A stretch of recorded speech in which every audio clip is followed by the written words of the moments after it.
Hello all, welcome है आप सबका। आज इस वीडियो ट्यूटोरियल सेशन में हम क्लास 12 के यूनिट 2 के क्वेश्चंस देखने वाले हैं। तो आइए स्टार्ट करते हैं। ये कुछ क्वेश्चंस हैं जो आपको नजर आ रहे हैं, इनके सॉल्यूशन हम देखने वाले हैं। पहला हमारे पास फर्स्ट असेसमेंट से स्टार्ट करेंगे। फर्स्ट क्वेश्चन है हमारे पास, define multimedia and its various types. Multimedia क्या होता है और उसके क्या टाइप्स होते हैं। Multimedia is the media that uses multiple forms of information content, यानी कि जिसमें हमारे पास जो इंफॉर्मेशन कंटेंट है वो मल्टीपल फॉर्म्स को यूज करती है। एंड इंफॉर्मेशन प्रोसेसिंग के लिए, जिसमें हमारे पास ऑडियो हो सकता है, ग्राफिक्स हो सकते हैं, एनिमेशन, वीडियो, इंटरेक्टिविटी, किसी भी तरह की चीज़ें हो सकती हैं, टेक्स्ट भी हो सकता है उसमें, तो इन्फॉर्म और एंटरटेन यूज़र। यानी हम कहीं पर भी जहाँ पर इन सब चीज़ों का यूज़ करते हैं अपनी किसी भी इंफॉर्मेशन के लिए, जहाँ एक से ज़्यादा मीडिया यूज़ होता है, तो वो आपका मल्टीमीडिया कहलाता है। सेकेंड क्वेश्चन है हमारे पास, advantage and disadvantage of multimedia in web page. Web page में मल्टीमीडिया का यूज़ करने का क्या एडवांटेज और डिसएडवांटेज है। एडवांटेजेस की अगर हम बात करें तो इससे हमारे पास ग्रेट इमर्शन यानी इंप्रेशन अच्छा रहता है वेबसाइट्स का। जितना अच्छा से हम मल्टीमीडिया को लगाएंगे उतना हमारे पास अच्छी जो है इंप्रेशन पड़ता है। Enhanced ranking of for SEO, SEO के लिए जो रैंकिंग है वो इंक्रीज हो जाती है, क्योंकि उससे व्यूअरशिप बढ़ती है, इंगेजमेंट बढ़ता है, तो आपके पास एसईओ पर भी फर्क पड़ता है। बेटर ब्रांडिंग होती है इससे। डिसएडवांटेजेस की बात करें तो इससे आपके पास कई बार सर्च इंजन रैंकिंग को डैमेज भी हो जाता है, क्योंकि लोडिंग टाइम बढ़ा देता है। जितने ज़्यादा मल्टीमीडिया कंटेंट होंगे उतना हैवी वेबसाइट्स होगी आपकी, क्योंकि मल्टीमीडिया कंपोनेंट एनिमेशन वगैरह तो काफ़ी हैवी रहता है। कंपैटिबिलिटी का भी इशू आता रहता है, क्योंकि आए दिन जो है नई नई टेक्नोलॉजीज आ रही हैं आपके मल्टीमीडिया फाइल फॉर्मेट्स में, तो सारे ब्राउजर सभी फॉर्मेट्स को सपोर्ट नहीं करते हैं। एंड इट में इंक्रीज कॉस्ट एंड टाइम, इसमें हमारे पास टाइम और कॉस्ट दोनों बढ़ सकते हैं, क्योंकि मल्टीमीडिया कंपोनेंट हम स्पेशलिस्ट से बनवाएंगे तो उसको कुछ पे भी करेंगे और टाइम भी लगेगा। नेक्स्ट क्वेश्चन है, why we need the internet browser and also explain web pages. हमें इंटरनेट ब्राउजर की जरूरत क्यों पड़ती है। वी नीड इंटरनेट ब्राउजर और वेब ब्राउजर टू ओपन और व्यू वेब पेजेस और वेबसाइट। हम वेब पेजेस या वेबसाइट को ओपन या व्यू करने के लिए वेब ब्राउजर की जरूरत पड़ती है। A web page is a document written in either plain HTML और with some advance web technology like CSS, JavaScript, PHP, ASP and JSP. Web page क्या होता है। वेब पेज आपके पास एक डॉक्यूमेंट है जो या तो एचटीएमएल में लिखा होता है या कुछ आपकी एडवांस टेक्नोलॉजीज हैं जैसे कि सीएसएस, जावास्क्रिप्ट, पीएचपी, एएसपी, इन सब का यूज किया हुआ होता है उस पेज के अंदर। List 5 internet browser which supports multimedia. Usually आज जितने भी हमारे पास ब्राउजर्स हैं सभी हमारे मल्टीमीडिया को सपोर्ट करते हैं। कुछ बहुत लिमिटेड ऐसे वर्जन्स हैं जो सपोर्ट नहीं करते हैं, उन्हें टेक्स्ट बेस्ड ब्राउजर ही कहा जाता है। उनके अंदर मल्टीमीडिया का सपोर्ट नहीं आता, बट बहुत कम लोग उनको यूज करते हैं। तो हमारे पास जितने भी एग्जांपल हैं, जैसे गूगल क्रोम हो गया, मोजिला फायरफॉक्स हो गया, माइक्रोसॉफ्ट का एज है, एप्पल का सफारी है, ओपेरा है, ये सब हमारे मल्टीमीडिया सपोर्ट करते हैं। नेक्स्ट क्वेश्चन है, full form of HTML and XML. XML की फुल फॉर्म, एचटीएमएल की अगर हम बात करें, एचटीएमएल की फुल फॉर्म होती है हाइपर टेक्स्ट मार्कअप लैंग्वेज, और एक्सएमएल की होती है extensible markup language. Assessment number 2 है हमारे पास। फर्स्ट क्वेश्चन है हमारे पास, how can we differentiate between music, image, sound, data and without open file. File को ओपन किए बगैर हम कैसे पता करेंगे कि वो आपकी म्यूजिक फाइल है या इमेज है या साउंड फाइल है। तो इसके लिए हमारे पास सबसे आसान तरीका है उसकी एक्सटेंशन से। हम एक्सटेंशन से पहचान सकते हैं कि वो किस तरह की फाइल है। उसके लिए हमारे पास नॉलेज होनी चाहिए कि किस तरह की एक्सटेंशन किस फाइल के लिए होती है। जैसे जेपीईजी जो है, और आपकी जेपीईजी हमें पता है ये आपकी इमेजेस होती हैं, MP3 वगैरह हमारे म्यूजिक फाइल होती हैं, तो हम इनसे डिफरेंशिएट कर सकते हैं। Why today's website containing more and more multimedia. आजकल जितनी भी वेबसाइट्स हैं उसमें मल्टीमीडिया क्यों यूज हो रहा है। मल्टीमीडिया मेक्स वेबसाइट मोर एंगेजिंग। मल्टीमीडिया से हमारी जो वेबसाइट्स है वो ज़्यादा एंगेज हो रही हैं, यानी यूज़र एंगेज रह रहे हैं उसके अंदर। एम्फेसाइजिंग की पीस ऑफ इन्फॉर्मेशन, यानी कि आसान हो गया है किस तरीके से जो एग्जैक्ट इन्फॉर्मेशन है उसको एम्फेसाइज किया जा सके, अट्रैक्टिव बनाया जा सके आपके कंटेंट को। And increase website rank and retain user. User को जितना ज़्यादा रिटेन करके रखेंगे, इंक्रीज होती है आपकी उसकी वेबसाइट की जो रैंकिंग है वो इंक्रीज हो जाती है। तो यही बेसिक रीजन है कि मल्टीमीडिया डे बाय डे आपका ज़्यादा यूज हो रहा है। Write tags which are use to add images in web page. Web page में हम किस टैग का यूज करके इमेज ऐड करते हैं। तो इमेज ऐड करने के लिए हमारे पास IMG टैग होता है, जिसको हम इस तरीके से लगा सकते हैं, IMG।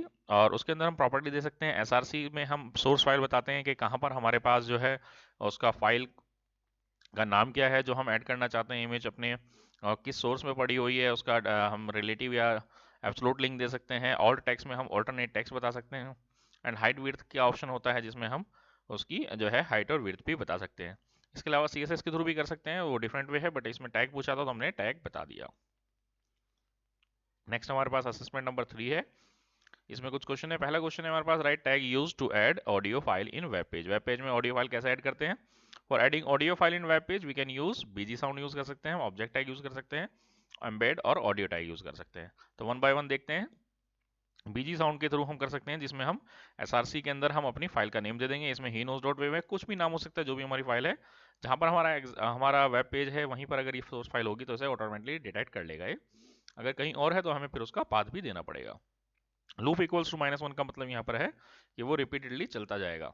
लूप 5 कर देंगे यानी वो 5 टाइम्स चलेगा। तो हम इस तरीके से प्रॉपर्टीज में ये भी बता सकते हैं कि वो कितनी बार रन करेगा। बीजी साउंड है यानी कि वो आपका ऑटोमेटिकली चलता जाएगा बैकग्राउंड में। तो ऐसा ज़रूरी नहीं है कि हम हर बार बैकग्राउंड में ही चलाएं, तो हम दूसरे टैग यूज़ कर सकते हैं, जैसे ऑब्जेक्ट टैग। ऑब्जेक्ट टैग में हम ऑब्जेक्ट के तौर पे कुछ भी एम्बेड किए करवा सकते हैं बेसिकली। तो उसके लिए ऐड करने के लिए हमारे पास परम टैग भी यूज़ होता है उसके अंदर ही। इसमें हमें अलग अलग वैल्यू बतानी पड़ती है। नेम बताएंगे हमारे पास उस पैरामीटर का बेसिकली, और उसकी वैल्यू। जैसे हम बता रहे हैं ऑटो स्टार्ट ट्रू किया है हमने, सोर्स जो है उसका सोर्स फाइल बता दिया, ऑटो प्ले में हमने ट्रू कर दिया, और कंट्रोलर ट्रू का मतलब हो गया हमारे पास यहाँ पर हम कंट्रोल्स भी यूज़र को दे रहे हैं। ऑटो प्ले का मतलब आपको पता ही है कि ऑटोमेटिकली स्टार्ट हो जाएगी वो। नेक्स्ट क्वेश्चन है हमारे पास इसी के अंदर है हमारे पास कि एम्बेड टैग का भी हम कैसे यूज़ कर सकते हैं। एम्बेड टैग का एग्जांपल भी हम सेम इसी तरीके से यूज़ करेंगे। उसमें अलग से पैरामीटर देने की जरूरत नहीं पड़ती, हम प्रॉपर्टीज़ के तौर पर दे सकते हैं। जैसे यहाँ पर SRC करके दिया है हमने सोर्स फाइल का नाम। ऑटो स्टार्ट में हमने बता दिया कि हमें रखना है या नहीं रखना है, ट्रू या फॉल्स दे सकते हैं। लूप रखना है या नहीं रखना है, यानी एक बार चलने के बाद आगे वो चलना चाहिए, रिपीट होना चाहिए नहीं चाहिए होना चाहिए, उसकी विड्थ और हाइट दे सकते हैं। अलाइन करवा सकते हैं कि हाँ हमें अलाइन करना है। तो हम एम्बेड टैग भी यूज़ कर सकते हैं, ऑब्जेक्ट टैग भी यूज़ कर सकते हैं, बीजी साउंड भी यूज़ कर सकते हैं। नेक्स्ट हमारे पास है right tag used in add video file in web page. Web page के अंदर हम वीडियो फाइल कैसे ऐड कर सकते हैं।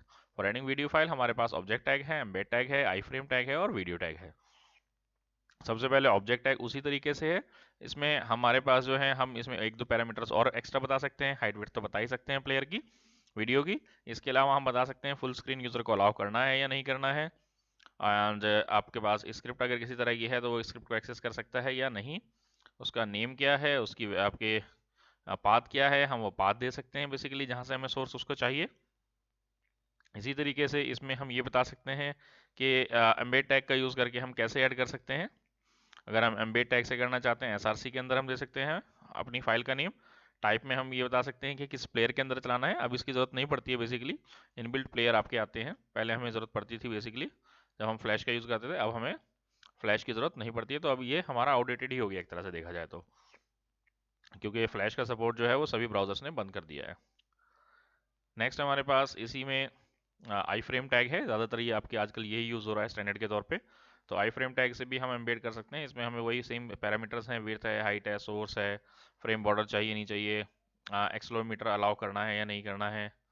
एक्सलोमीटर जो है आजकल वो आपके जो हैंड हेल्ड डिवाइसेज हैं उनके लिए यूज़ होता है, जिससे वो आपकी उसकी जो पोजीशन है कि वो लैंडस्केप में है या आपका क्या कहते हैं पोर्ट्रेट मोड में है, फ़ोन आपने सीधा पकड़ा हुआ है या टेढ़ा, वो बताते हैं। ऑटो प्ले करना है या नहीं करना है, गायरोस्कोप को यूज़ करना है नहीं करना है।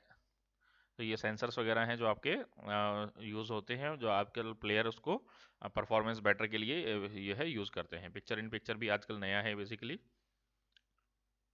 जैसे आपने देखा होगा व्हाट्सएप के अंदर जो आपकी वीडियोस हैं अभी यूट्यूब की, वो आपकी उसी के अंदर चल जाती हैं, अलग से यूट्यूब पर जाने की जरूरत नहीं पड़ती। तो वो पिक्चर इन पिक्चर कहलाता है। ऐसे यूट्यूब में भी अगर आपके पास ऑप्शन है, आपके कुछ ब्राउज़र सपोर्ट करते हैं, तो पिक्चर इन पिक्चर में आपने देखा होगा अगर आप उसको एग्जिट भी कर जाते हैं तो भी आपकी जो है वो वीडियो चलती रहती है।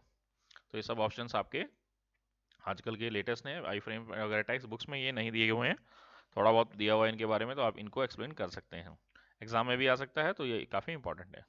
इसी तरीके से डायरेक्टली वीडियो टैग भी यूज़ हो सकता है। उसमें भी ऑलमोस्ट सेम ही आपके सारे पैरामीटर्स हैं। इसमें दो अलग अलग फाइल्स दी हुई हैं। इसमें अगर आप ध्यान से देखेंगे तो इसमें सोर्स में SRC में एक MP4 और एक .ogg दोनों फॉर्मेट दिए हुए हैं। कई जगह आपका OGG सपोर्टेबल है और कई जगह MP4। तो ब्राउज़र टू मतलब ब्राउज़र में कंपेटिबिलिटी रहे तो जो भी सपोर्ट करता है वो आपका वहाँ पर एम्बेड किया जा सकता है। दोनों ऑप्शन इसमें दिए हुए हैं। नेक्स्ट हमारे पास क्वेश्चन है right tag used into add flash file. Flash file कैसे ऐड करेंगे? अपने वेब पेज में उसके लिए हम ऑब्जेक्ट और एम्बेड टैग यूज़ कर सकते हैं। सेम है, ऑब्जेक्ट टैग में ज़्यादा फर्क नहीं आता है। उसमें हम परम में हम पैरामीटर जो अगर बता रहे हैं कि नेम है तो मूवी का नाम बता देंगे, या जो भी हमारी फाइल है उसका SWF जो है आपकी फ्लैश फाइल का फॉर्मेट होता है, सोर्स बता देंगे, विड्थ और हाइट डिफाइन कर देंगे। तो इस तरीके से हम ऑब्जेक्ट टैग के अंदर भी बता सकते हैं, इसका भी यूज़ कर सकते हैं। ऐसे ही लास्ट क्वेश्चन है हमारे पास, what is CSS and what are the current version of CSS available of it. CSS क्या है? CSS is style sheet method है टू सेपरेट डिज़ाइन और लेआउट फ्रॉम वेबसाइट। वेबसाइट में हम डिज़ाइन और लेआउट को कैसे अलग निकाल सकते हैं वो हमें CSS बताता है। करंट वर्जन जो है CSS का वो CSS 3 है जो अभी हम यूज़ कर रहे हैं। That's it for now. आपका कोई भी डाउट है, कुछ भी किसी भी तरह के आपको और कंटेंट चाहिए, किसी क्वेश्चन का आंसर चाहिए, तो आप मुझसे कमेंट में पूछ सकते हैं। वीडियो अच्छी लगी है तो इसको लाइक कीजिए, चैनल सब्सक्राइब नहीं किया है तो चैनल को जल्दी से सब्सक्राइब कर लीजिए, ताकि ऐसे ही आपको क्वेश्चंस के आंसर मिलते रहें और आपके जो भी डाउट्स हैं वो जल्दी जल्दी फिनिश होते रहें, कंप्लीट होते रहें। Thank you very much.